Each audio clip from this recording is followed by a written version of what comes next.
ভাবে করতে পারে না। তাই আমি আমাদের মোস্তফাপুর পক্ষ থেকে এই আদর্শ ক্লাবকে আমি অভিনন্দন ও শুভেচ্ছা জানাচ্ছি এই ধরনের উদ্যোগ গ্রহণ করার জন্য।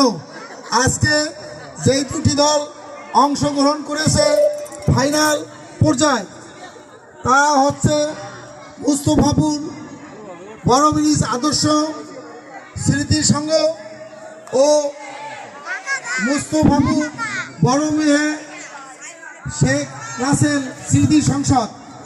আজকে এই দুটি গ্রুপের মধ্যে উত্তেজিত পূর্ণ খেলা অনুষ্ঠিত হয়েছে। সেই খেলায় আমাদের স্থানীয় জনসাধারণ খুবই আনন্দ উপভোগ করেছে। এই ধরনের আনন্দ উপভোগ করানোর জন্য আমি আমাদের এই ক্লাবেরকে আবারও ধন্যবাদ জ্ঞাপন করেছি।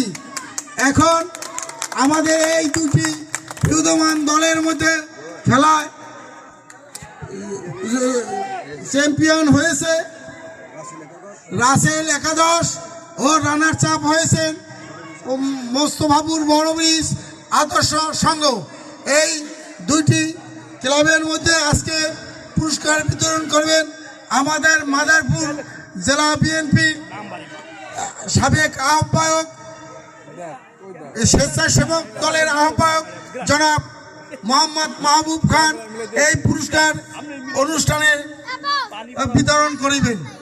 সকলকে ধন্যবাদ জানিয়ে আমার বক্তব্য শেষ করছি। খুদা হাফেজ।